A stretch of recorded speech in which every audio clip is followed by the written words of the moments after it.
right, this is Aaron Brightman from the Scarlet Faithful coming to you with my rapid reaction about half an hour following Rutgers' disappointing 73 to 55 loss at Michigan State on Sunday, January 14th. Felt like February. That's how long this stretch of play has felt like. Another road loss, 1-6 now on road and neutral games this year. Rutgers was up 36-35 with about 14 minutes to play and allowed a 19-0 run from Michigan State. That was a killer. Transition D was good up to that point and then fell apart at that point. Peichel made substitutions and the bench did not come through. So have some thoughts here. Let's keep in mind Rutgers was about 12-point dogs coming in. Ken Pom projected them to lose by 12. I think it was the way in which they lost that was most disappointing because it speaks to the lack of depth and development we've seen from the bench this year so far. That's not to say it still can't happen. And we've seen glimpses and we've seen, multiple guys contribute. But when Rutgers needed certain guys to step up today, it didn't happen. I thought the starting five showed some promise. You're still not getting enough production out of Cliff. He did not have a particularly good game. He was in foul trouble most of the game. I do like Peichel sticking with Cliff and Hyatt with 3 fouls early in that second half, and it resulted in a big run from Rutgers, and they took that 36-35 lead. And then he subbed out Hyatt, Simpson, and Williams, and subbed in Noah, Jermichael Davis, and Oscar. And you saw a big difference. Michigan State was able to capitalize in transition. Defensively, the guards were not able to switch off of screens. They just didn't have the same focus and intensity that Simpson and Williams were displaying. Also, Hyatt, he played really well. I think let's look at wing. Hyatt has been, I think, can't ask for much more from what he's giving you this year. He's been really steady. He was good from three today. What did he give them? He gave them 14 points. Led him with 14 points, 4-9 from the floor, 3-7 from three. He did ultimately foul. He only gave him one board, but listen, he's a veteran in the sense of he's prepared. He's playing more under control this year. He's taking better shots. He's trying to create within the flow of the offense. I really like what they've gotten from Hyatt. He's been their most consistent player. I've said that all season.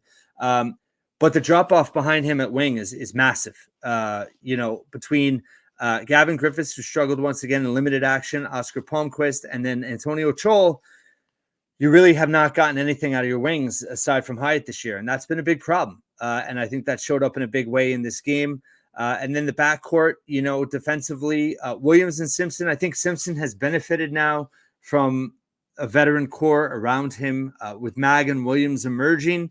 And then Hyatt and Cliff. I think Simpson has really upped his game a little bit. I wish he'd be a little bit more of a creator for his teammates, but he's trying. And I thought that, he is the shots he's taking are a little bit more in the flow. He just had 2 assists today. I want to look at turnovers real quick in terms of what they were able to do. Let's see. Simpson didn't have any turnover, 1 turnover, and 2 assists, nothing else much, 1 rebound. But in terms of Williams, he gave them 5 points, 4 rebounds, 3 assists. Just he did have 2 turnovers, a little bit turnover prone. But defensively, I thought that they were more connected. They were getting back on defense, which, Michigan State exposed Rutgers after that, 36-35 lead, and they were hitting transition threes. When they really limited Rutgers in transition as well. Rutgers got very little going. Even when they got some steals, they weren't able to score in transition. They weren't able to get many easy baskets at all. In terms of layups, 9 of 14. So really not terrible, but just 6 fast break points. That's not enough. Points per possession was under 9. That's not good. 0.9. And overall, Mag was solid. 12 and 5 gave them that. He was, 5 and 9 from the floor. But I think when Noah and Davis came in, they weren't able to maintain things defensively, and they didn't give you any offensive firepower. So that was a problem. I think people are complaining that Pikiell made those subs. This is my argument, is that your starters can't play 20 minutes and a half, and you got to sub them out sometime. Now, could you argue you could have gone a couple more minutes before subbing them out? Maybe, but it gives you less time to catch up too. If you want to argue at all, you could say, well, he should have aborted the subs quicker and just gotten those starters back in.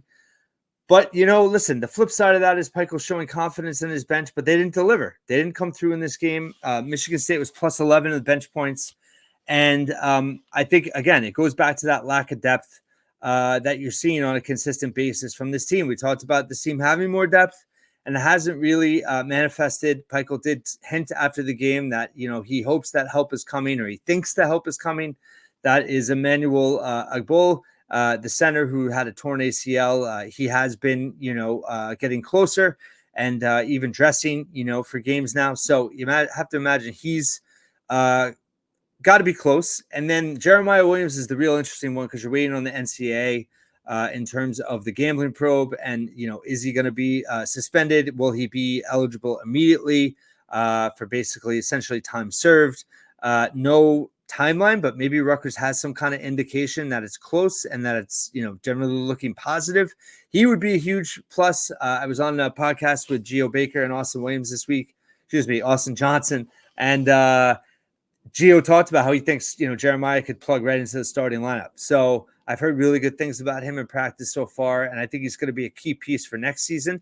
So getting him back could be a huge plus for sure. But, time's running out a little bit here. It's January 15th now.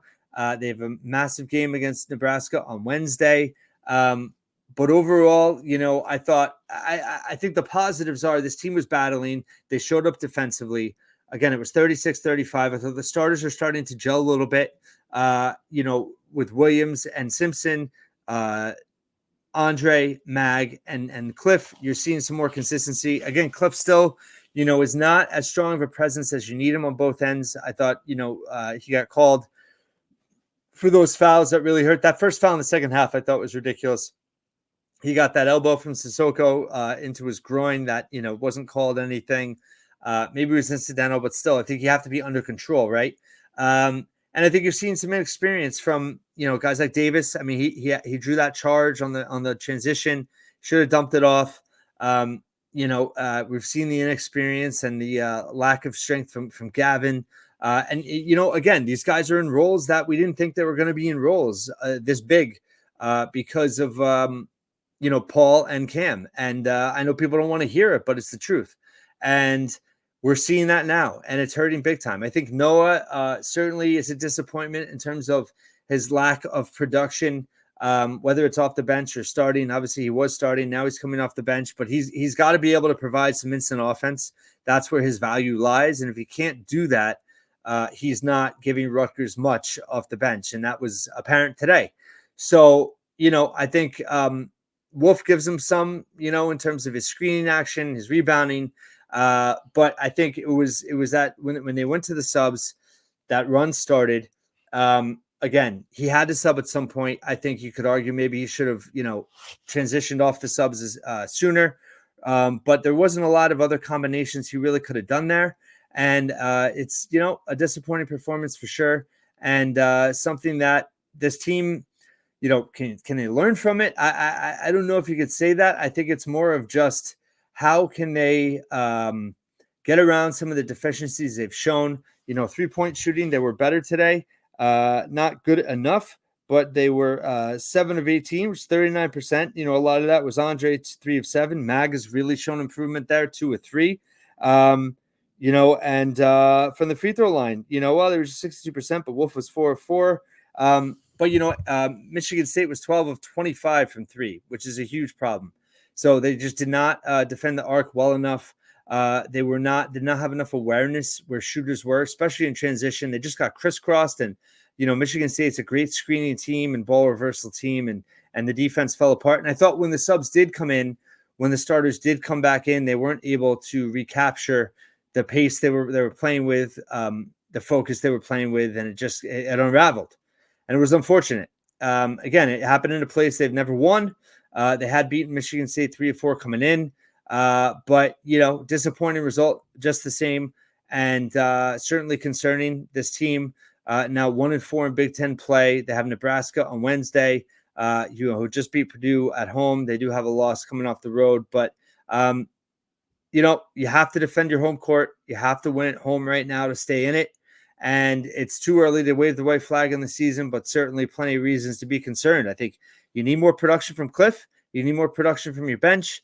And you just need that defensive effort for 40 minutes. They didn't give that tonight. They had it for 26, but they fell apart there. And you can't allow, again, I've talked about the lack of scoring consistency, the lack of scorers that they can count on to stop runs, and they could not stop a massive run today. And that was a big problem. And that ended the game. And it's disappointing.